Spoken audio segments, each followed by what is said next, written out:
In front of me is FreeYond M6, and today I would like to show you how you can check a password saved in Google Passwords Manager.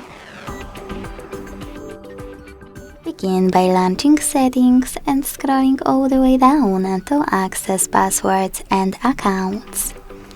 Then hit this gear next to Google under Autofill service, select Google Password Manager, and tap on any password that you wish to check. Now after entering your login method, just hit on eye icon next to your password to make it visible. Thanks so much for watching. If you enjoyed this video, leave a like, comment and subscribe. Bye!